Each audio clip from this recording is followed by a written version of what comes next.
जय भोलेनाथ। आज की कथा में आप सभी भक्तों का हार्दिक स्वागत है। भगवान भोलेनाथ आपकी समस्त मनोकामनाओं को पूर्ण करें। आज है 15 अगस्त 2026, दिन है शनिवार और आज आप सुनेंगे सावन मास की कथा का 17वां अध्याय। इससे पहले के सभी अध्याय सुनने के लिए आप सभी भक्तों का बहुत बहुत आभार। और सबसे पहले आप सभी को स्वतंत्रता दिवस और हरियाली तीज की मंगल शुभकामनाएं। और अब भगवान शिव का ध्यान करके आज की कथा का प्रारंभ करते हैं। ईश्वर बोले, हे देवेश, अब मैं शुभ पवित्रारोपण का वर्णन करूंगा, तुम ध्यान पूर्वक सुनो। सप्तमी तिथि को अधिवासन करके अष्टमी तिथि को पवित्रकों को अर्पण करना चाहिए। जो पवित्रक बनाता है उसके पुण्य फल को सुनिए। सभी प्रकार के यज्ञ, व्रत तथा दान करने और सभी तीर्थों में स्नान करने का फल मनुष्य को केवल पवित्र धारण करने से प्राप्त हो जाता है, क्योंकि भगवती शिवा सर्वव्यापिनी है। इस व्रत से मनुष्य धनहीन नहीं होता, उसे दुख, पीड़ा तथा व्याधियां नहीं होती, उसे शत्रुओं से होने वाला भय नहीं होता और वह कभी भी ग्रहों से पीड़ित नहीं रहता। इससे छोटे बड़े सभी कार्य सिद्ध हो जाते हैं। हे वत्स, मनुष्यों तथा राजाओं के और विशेष करके स्त्रियों के पुण्य की वृद्धि के लिए इससे श्रेष्ठ अन्य कोई व्रत नहीं है। हे तात, सौभाग्य प्रदान करने वाले इस व्रत को मैंने आपके प्रति स्नेह के कारण बताया है। हे ब्रह्मपुत्र, श्रावण मास के शुक्ल पक्ष की सप्तमी तिथि को अधिवासन करके देवी के प्रति उत्तम भक्ति से संपन्न वह मनुष्य सभी सामग्रियों से युक्त होकर सभी पूजा द्रव्यों जैसे कि गंध, पुष्प, फल आदि अनेकों प्रकार के नैवेद्य तथा वस्त्राभरण आदि संपादित करके इनकी शुद्धि करे। इसके बाद पंचगव्य का प्राशन कराए, चरु से दिग्बली प्रदान करे और अधिवासन करे। उसके बाद सदृश वस्त्रों तथा पत्रों से इस पवित्रक को आच्छादित करे। पुनः देवी के उस मूल मंत्र से उसे 100 बार अभिमंत्रित करके सर्व शोभा समन्वित उस पवित्रक को देवी के समक्ष स्थापित करे। इसके बाद देवी का मंडप बनाकर रात्रि में जागरण करे और नट, नर्तक तथा वारांगनाओं के अनेकों विध, कुशल समूहों और गाने बजाने तथा नाचने की कला में प्रवीण लोगों को देवी के समक्ष स्थापित करें। उसके बाद प्रातःकाल विधिवत स्नान करके पुनः बलि प्रदान करें। इसके बाद विधिवत देवी की पूजा करके स्त्रियों तथा द्विजों को भोजन कराएं। पहले देवी को पवित्रक अर्पण करें और अंत में दक्षिणा प्रदान करें। हे वत्स, अपनी सामर्थ्य के अनुसार कार्य सिद्धि करने वाले उस नियम को धारण करें। राजा को प्रयत्नपूर्वक स्त्री के प्रति आसक्ति, जुआ, आखेट तथा मांस आदि का परित्याग कर देना चाहिए। ब्राह्मणों तथा आचार्यों को स्वाध्याय का और वैश्यों को खेती का कार्य तथा व्यवसाय नहीं करना चाहिए। 7, 5, 3, 1 अथवा आधा दिन ही त्याग पूर्वक रहना चाहिए और देवी के कार्यों में निरंतर अपने मन में आसक्ति बनाए रखनी चाहिए। हे मुनिसत्तम, जो बुद्धिमान व्यक्ति विधान पूर्वक पवित्रारोपण नहीं करता है उसकी वर्ष भर की पूजा व्यर्थ हो जाती है। अतः मनुष्यों को चाहिए कि देवी पारायण तथा भक्ति से संपन्न होकर प्रत्येक वर्ष शुभ पवित्रारोपण अवश्य करें। कर्क अथवा सिंह राशि में सूर्य के प्रवेश करने पर शुक्ल पक्ष की अष्टमी तिथि को देवी को पवित्रक अर्पित करना चाहिए। हे सनत कुमार, इसके ना करने में दोष होता है, इसे नित्य करना बताया गया है। सनत कुमार बोले, हे देवदेव, हे महादेव, हे स्वामिन, आपने जिस पवित्रक का कथन किया वह कैसे बनाया जाना चाहिए, उसकी संपूर्ण विधि बताएं। ईश्वर बोले, हे सनत कुमार, सुवर्ण, ताम्र, चांदी, रेशमी वस्त्र से निकाले गए कुश, काश के अथवा ब्राह्मणी के द्वारा काटे गए कपास के सूत्र को तिगुना करके फिर उसका तिगुना करके पवित्रक बनाना चाहिए। उनमें 308 तारों का पवित्रक उत्तम और 270 तारों का पवित्रक मध्यम माना गया है। 180 तारों वाले पवित्रक को कनिष्ठ जानना चाहिए। इसी प्रकार 100 ग्रंथि का पवित्रक उत्तम, 50 ग्रंथि का पवित्रक मध्यम तथा 26 ग्रंथि का सुंदर पवित्रक कनिष्ठ होता है, अथवा 6, 3, 4, 2, 12, 24, 10 अथवा 8 ग्रंथियों वाला पवित्रक बनाना चाहिए, अथवा 108 ग्रंथि का पवित्रक उत्तम, 54 ग्रंथि का मध्यम तथा 27 ग्रंथि का कनिष्ठ होता है। प्रतिमा के घुटने तक का लंबा पवित्रक उत्तम, जंघा तक लंबा पवित्रक मध्यम तथा नाभि पर्यंत पवित्रक अधम कहा जाता है। पवित्रक की सभी शुभ ग्रंथियों को कुमकुम से रंग देना चाहिए। इसके बाद अपने समक्ष शुभ सर्वतोभद्र मंडल पर देवी का पूजन करके कलश के ऊपर बांस के पात्र में पवित्रकों को रखें। 3 तार वाले पवित्रक में ब्रह्मा, विष्णु तथा शिव का आवाहन करके स्थापित करें।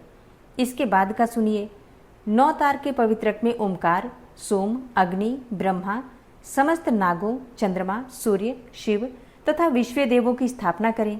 हे सनत कुमार, अब मैं ग्रंथियों में स्थापित किए जाने वाले देवताओं का वर्णन करूंगा।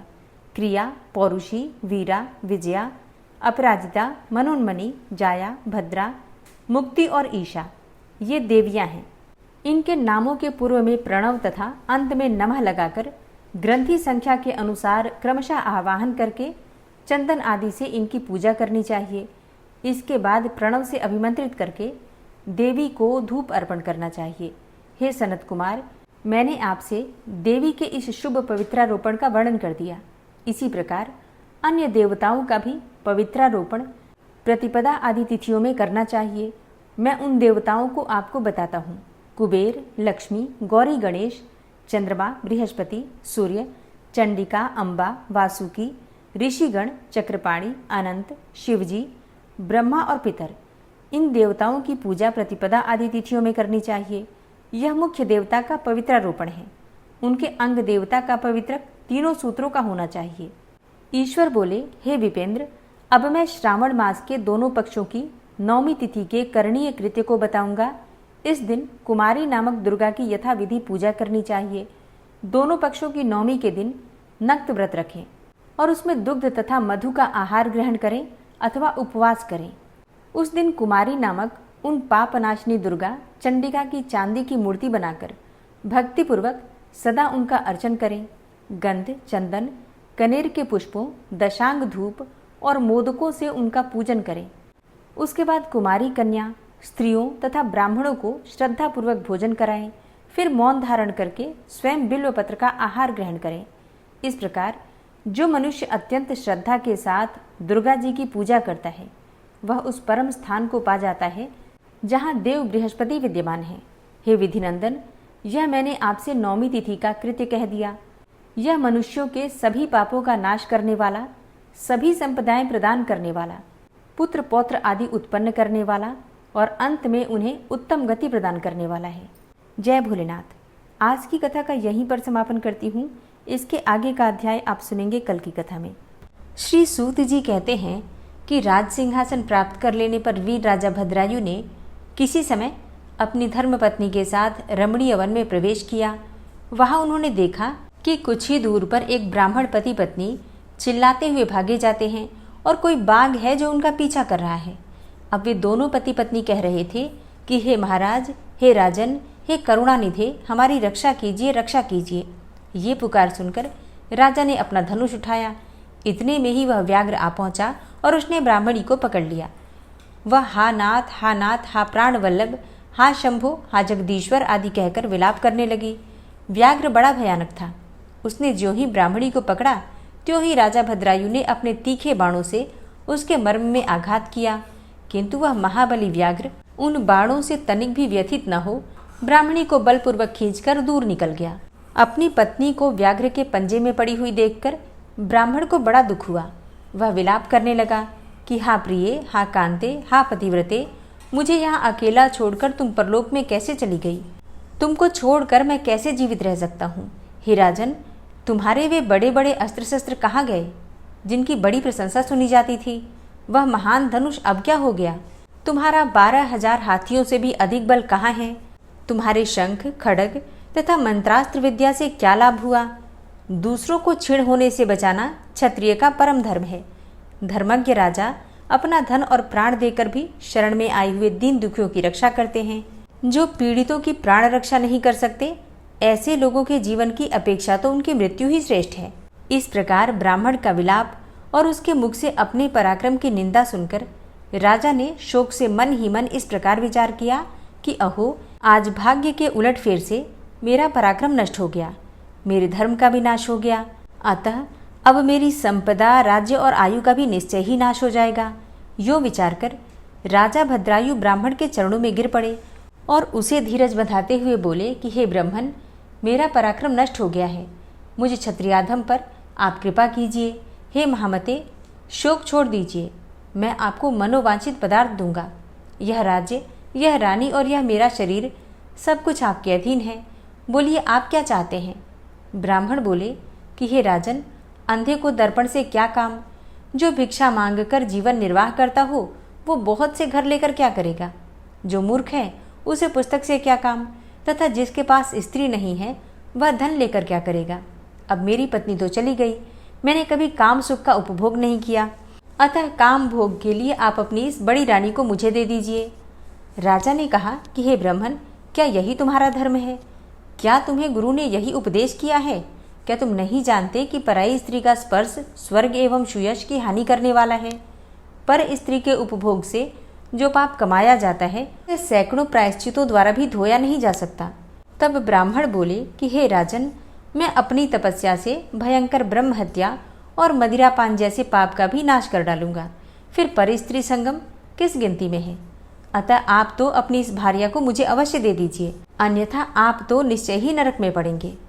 ब्राह्मण की इस बात पर राजा ने मन ही मन विचार किया कि ब्राह्मण के प्राणों की रक्षा न करने से महापाप होगा, अतः इससे बचने के लिए पत्नी को दे डालना ही श्रेष्ठ है। इस श्रेष्ठ ब्राह्मण को अपनी पत्नी देकर मैं पाप से मुक्त होकर शीघ्र ही अग्नि में प्रवेश कर जाऊंगा। मन ही मन ऐसा निश्चय करके राजा ने आग जलाई और ब्राह्मण को बुलाकर उसके प्रति अपनी पत्नी को दे दिया। तत्पश्चात स्नान करके पवित्र होकर देवताओं को प्रणाम करके उन्होंने अग्नि की 2 बार परिक्रमा की और एकाग्र चित्त होकर भगवान शिव का ध्यान किया। इस प्रकार राजा को अग्नि में गिरने के लिए उद्यत देखकर जगतपति भगवान विश्वनाथ सहसा ही वहां प्रकट हो गए। उनके 5 मुंह थे, मस्तक पर चंद्रकला आभूषण का काम दे रही थी, कुछ कुछ पीले रंग की जटा लटकी हुई थी। वे कोटि कोटि सूर्यों के समान तेजस्वी थे। हाथों में त्रिशूल, खटवांग, कुठार, ढाल, मृग, अभय वरद और पिनाक धारण किए बैल की पीठ पर बैठे हुए भगवान नीलकंठ को राजा ने अपने आगे प्रत्यक्ष देखा। उनके दर्शन जनित आनंद से युक्त होकर राजा भद्रायु ने हाथ जोड़कर स्तवन किया। राजा बोले कि जिनका दूसरा कोई स्वामी नहीं है, जो अविकारी प्रधान गुणों से युक्त और महान है तथा स्वयं कारण रहित होकर कारणों के भी कारण है, उन सच्चिदानंदमय प्रशांत स्वरूप देव परम शिव को मैं नमस्कार करता हूँ। आप संपूर्ण विश्व के साक्षी हैं, इस जगत के कर्ता हैं, महान तेजोमय तथा सबके हृदय में अंतर्यामी रूप से स्थित हैं। इसीलिए विद्वान पुरुष सदा आपकी खोज करते हैं और योगी जन अपनी चित्तवृत्तियों को रोककर अनेकों प्रकार के योग साधनों द्वारा आपकी आराधना करते हैं। जो लोग एकात्मता की भावना करते हैं उनके लिए आप एक हैं, और जिनकी बुद्धि में नानात्व की प्रतीति होती है उनके लिए आप ही अनेकों रूपों में व्यक्त हुए हैं। आपका पद अर्थात स्वरूप इंद्रियों से परे है, सबका साक्षी है, आविर्भाव और तिरोभाव की लीला से युक्त तथा मन की पहुंच से दूर है। आप मन और वाणी के लिए दुर्लभ हैं। आप में मोह का सर्वथा अभाव है। आप परमात्मा स्वरूप हैं। मेरी वाणी केवल सत्वादि गुणों में स्थित और प्रकृति में विलीन होने वाली है, अतः वह आपके दिव्य विग्रह की स्तुति करने में कैसे समर्थ हो सकती है। तथापि शरणागतों का दुख दूर करने वाले आपके चरण कमलों का जो लोग भक्तिपूर्वक आश्रय लेते हैं वे आपको प्राप्त होते हैं। अतः भयंकर भवरूपी दावानल से पीड़ित होकर मैं संसार भय की शांति के लिए नित्य आपका भजन करता हूँ। देवताओं के भी देवता कल्याण निकेतन भगवान महादेव को नमस्कार है। सृष्टि पालन और संहार करने वाले त्रिमूर्ति रूप आपको नमस्कार है। विश्व के आदि रूप और संसार के प्रथम साक्षी आपको नमस्कार है। सत्ता मात्र तत्व आपका स्वरूप है, आपको नमस्कार है। ज्ञान आनंद घन है, आपको नमस्कार है। आप संपूर्ण क्षेत्रों में निवास करने वाले हैं। आपकी आत्मशक्ति सब क्षेत्रों से भिन्न है। आप ही अशक्त हैं और आप ही अतिशय शक्तिमान के रूप में आभासित होते हैं। आप भूमा परमेश्वर को नमस्कार है। आप नित्य निराभास सत्य ज्ञान में विशुद्ध अंतरात्मा हैं, सबसे दूर और समस्त कर्मों से मुक्त हैं। आपको प्रणाम है। आप वेदांत द्वारा जानने योग्य तथा वेद के मूल भाग में निवास करने वाले हैं। आपको प्रणाम है। आपकी चेष्टाएं अर्थात लीलाएं विवेक युक्त एवं पवित्र होती हैं। आप त्रिगुणमयी वृत्तियों से सर्वथा दूर हैं। आपको नमस्कार है। आपका पराक्रम कल्याणमय है। आप कल्याणमय फल देने वाले हैं। आपको नमस्कार है। आप अनंत महान शांत एवं शिव रूप हैं। आपको नमस्कार है। आप अघोर अर्थात सौम्य, अत्यंत घोर और घोर पाप राशि का विदारण करने वाले हैं। संसार बंधन के बीजों को भून डालने वाले सर्वश्रेष्ठ गुरु भगवान भर्ग को नमस्कार है। मोह रहित एवं निर्मल आत्मगुणों वाले आपको नमस्कार है। हे जगदीश्वर, हे सनातन देव शंकर, हे विरूपाक्ष रुद्र, हे अविनाशी मृत्युंजय, मेरी रक्षा कीजिए। हे कल्याणमय चंद्रशेखर, हे शांत मूर्ति गौरीपते, सूर्य चंद्र एवं अग्निमय नेत्रों वाले हे गंगाधर, अंधकासुर का नाश करने वाले हे पुण्य कीर्ति भूतनाथ और कैलाश पर्वत पर निवास करने वाले हे महादेव, आपको बारंबार नमस्कार है। तब राजा के इस प्रकार स्तुति करने पर माता पार्वती के साथ प्रसन्न हुए करुणानिधान महेश्वर ने कहा, हे राजन, तुमने किसी अन्य का चिंतन न करके जो सदा सर्वदा मेरा पूजन किया है, तुम्हारी इस भक्ति के कारण और तुम्हारे द्वारा की हुई इस पवित्र स्तुति को सुनकर मैं बहुत प्रसन्न हुआ हूँ। तुम्हारे भक्ति भाव की परीक्षा के लिए मैं स्वयं ही ब्राह्मण बनकर आया था। जिसे व्याघ्र ने ग्रस लिया था वह ब्राह्मणी कोई और नहीं, ये गिरिराज नंदिनी उमा देवी ही थी। तुम्हारे बाण मारने से भी जिसके शरीर को चोट नहीं पहुंची वह व्याघ्र माया निर्मित था, और तुम्हारे धैर्य को देखने के लिए ही मैंने तुम्हारी पत्नी को मांगा था। इस कीर्ति मालिनी की और तुम्हारी भक्ति से मैं बहुत संतुष्ट हूँ। तुम कोई दुर्लभ वर मांगो, मैं उसे दूंगा। राजा बोले कि हे देव, आप साक्षात परमेश्वर हैं। आपने सांसारिक ताप से घिरे हुए मुझ अधम को जो प्रत्यक्ष दर्शन दिया है, यही मेरे लिए महान वर है। हे देव, आप वरदाताओं में श्रेष्ठ हैं। आपसे मैं दूसरा कोई वर नहीं मांगता।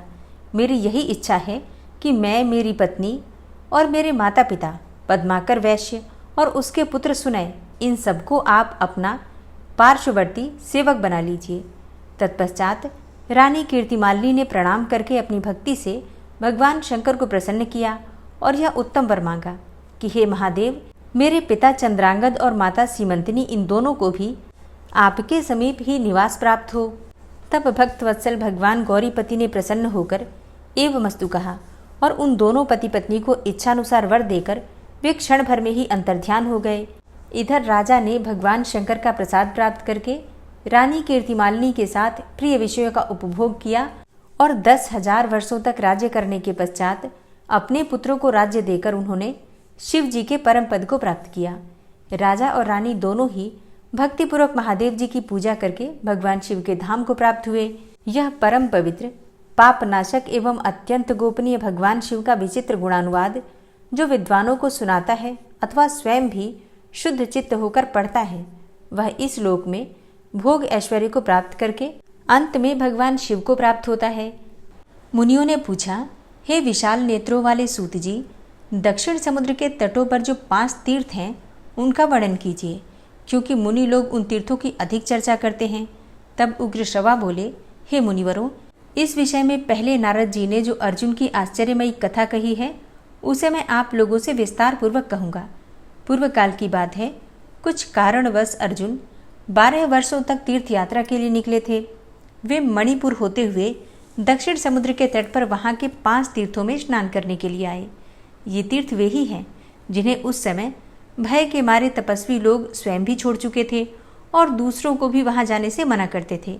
उनमें पहला कुमारेश तीर्थ है जो मुनियों को प्रिय है, दूसरा स्तंभेश तीर्थ है जो सौभद्र मुनि को प्रिय है, तीसरा वर्करेश्वर तीर्थ है जो इंद्रपत्नी शची को प्रिय लगता है और बहुत उत्तम है, चौथा महाकालेश्वर तीर्थ है जो राजा करंदम को अधिक प्रिय है।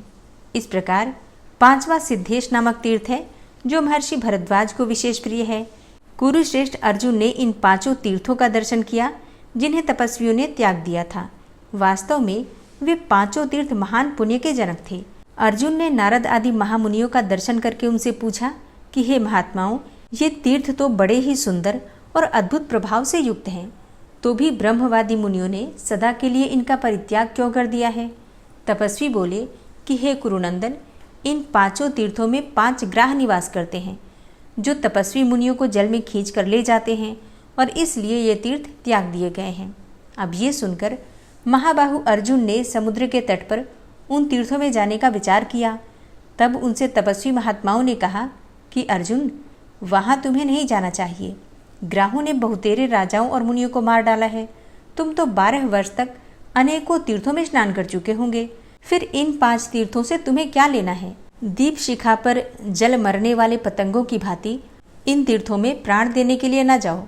अर्जुन ने कहा कि हे मुनिवरों, आप लोगों का दयालु स्वभाव है और आपने जो सार बात बताई है वह ठीक है, तथापि अपनी ओर से मैं सेवा में कुछ निवेदन करता हूँ। जो मनुष्य धर्माचरण की इच्छा से कहीं जाता हो उसे मना करना महात्माओं के लिए भी उचित नहीं है। जीवन बिजली की चमक के समान क्षणभंगुर है। वह यदि धर्म के पालन के लिए चला जाता है, नष्ट हो जाता है तो चला जाए, इसमें दोष ही क्या है?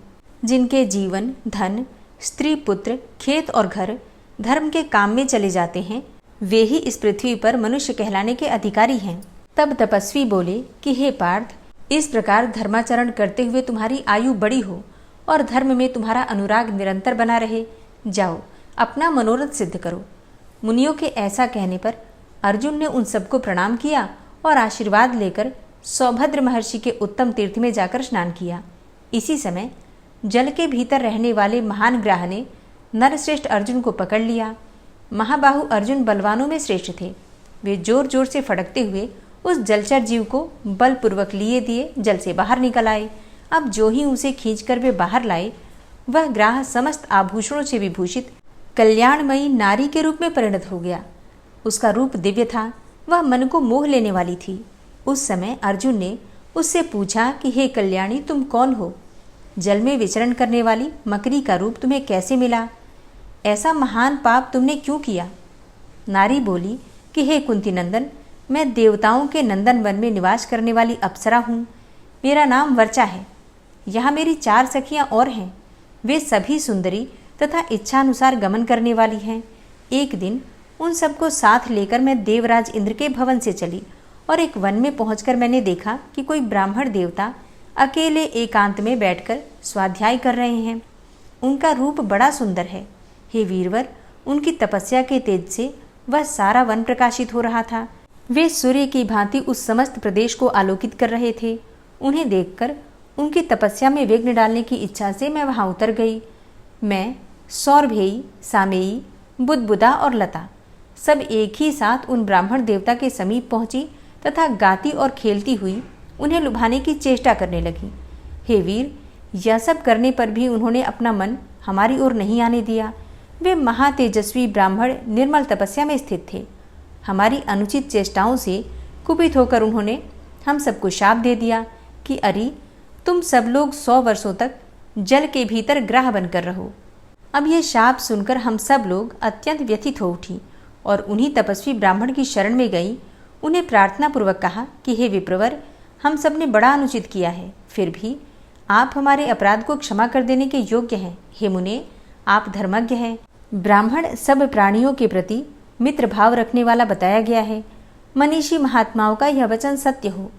साधु पुरुष शरणागतों की रक्षा करते हैं। हम सब आपकी शरण में आई हैं, अतः कृपा पूर्वक हमें क्षमा कर दें। सूर्य और चंद्रमा के समान तेजस्वी वे धर्मात्मा ब्राह्मण सदा ही कल्याणमय कर्म करने वाले थे।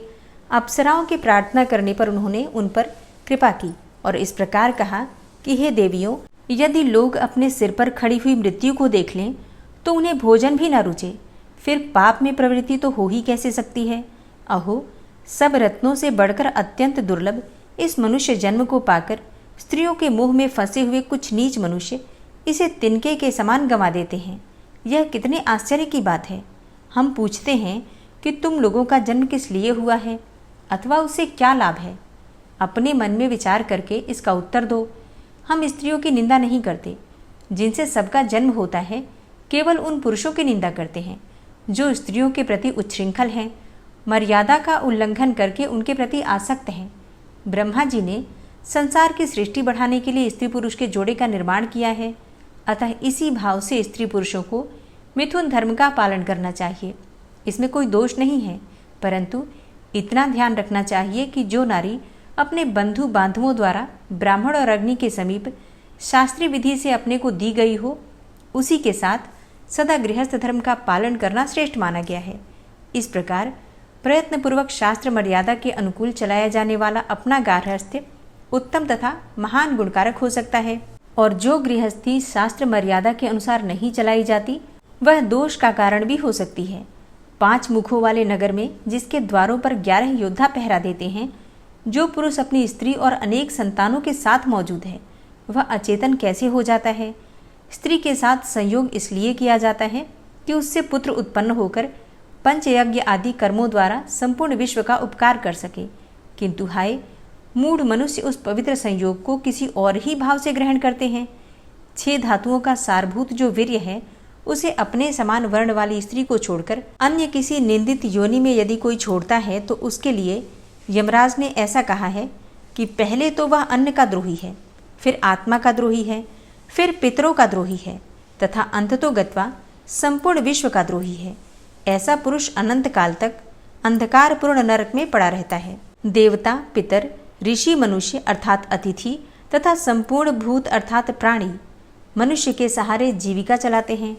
अतः प्रत्येक मनुष्य को उचित है कि वह इन 5 का उपकार करने के लिए सदा ही उद्यत रहे। जो मन, वाणी, जिह्वा, हाथ और कान को अपने वश में करके जितेंद्रिय हो गया है, उसे हंस तीर्थ कहते हैं। उससे भिन्न जो अजितेंद्रिय पुरुष है, वे सब काक तीर्थ हैं। जो तमोगुणी मनुष्य काकवत आचरण करने वाले मनुष्य में अर्थात काक तीर्थ में हंस बुद्धि से रमण करते हैं, उनसे देवताओं का क्या प्रयोजन है? यह ध्यान देकर सोचने की बात है। इस प्रकार संसार का जो निर्माण हुआ है, उसे हृदय के भीतर स्मरण रखने वाले पुरुष का मन त्रिलोकी का राज्य पाने के लिए भी कैसे पाप में प्रवृत्त हो सकता है? हे अप्सराओं, अन्यान्य मनुष्यों के कर्मों का जो यह शास्त्र द्वारा ज्ञात होने वाला परिणाम है, उसे मैंने यमलोक में प्रत्यक्ष देखा है। फिर मुझे कैसे मोह हो सकता है? तुम लोग वन में जल के भीतर ग्राह बनकर रहोगी और उसमें स्नान करने के लिए आने वाले पुरुषों को पकड़ोगी। फिर कुछ वर्षों तक इस जीवन में रह लेने के पश्चात जब कोई श्रेष्ठ पुरुष तुम्हें जल से बाहर स्थल पर खींच ले जाएगा, तब तुम पुनः अपना यह स्वरूप प्राप्त कर लोगी। मैंने पहले कभी हंसी में भी झूठ बात नहीं कही है। जैसे निंदित पेय पदार्थ को पीने अथवा अशुद्ध वस्तु के छूने की शुद्धि प्रायश्चित से ही होती है, उसी प्रकार इस शाप को भोग लेने से ही तुम्हारी उत्तम शुद्धि हो सकती है। स्त्री बोली, तदनंतर उन ब्राह्मण देवता को प्रणाम करके हमने उनकी परिक्रमा की और उस स्थान से दूर हटकर अत्यंत दुखित होकर हम बड़ी चिंता में पड़ गईं। फिर सोचने लगी कि किस उपाय से थोड़े ही समय में हम सब उस मनुष्य के समीप जा सकती हैं जो पुनः हमें अपने स्वरूप की प्राप्ति करा देगा। 2 घड़ी तक इस प्रकार चिंता करने के पश्चात हम बड़भागिनी स्त्रियों ने वहां स्वतः आए हुए देवर्षि नारद जी को देखा। तब उन्हें प्रणाम करके उदास मुख से हम लोग खड़ी हो गईं। नारद जी ने हमारे दुख का कारण पूछा। उनके पूछने पर हमने सब वृतांत ज्यों का त्यों ही कह सुनाया। सुनकर वे इस प्रकार बोले कि दक्षिण में समुद्र के किनारे जो परम पवित्र और सुंदर 5 तीर्थ हैं, वहीं तुम सब लोग शीघ्र चली जाओ। वहां शुद्ध चित्त वाले नरश्रेष्ठ पांडुनंदन अर्जुन तुम सबको इस दुख से छुटकारा दिलाएंगे। हे वीरवर, देवर्षि नारद जी की यह बात सुनकर हम सब सखियां यहाँ आ गई थी। अब तुम उनकी बात सत्य करने योग्य हो। तुम्हारे जैसे साधु पुरुषों का जन्म दीन दुखियों की भलाई के लिए ही होता है। वर्चा की यह बात सुनकर पांडु कुमार अर्जुन ने बारी बारी से सब तीर्थों में स्नान किया और ग्राह बनी हुई उन सब अप्सराओं का कृपापूर्वक उद्धार कर दिया।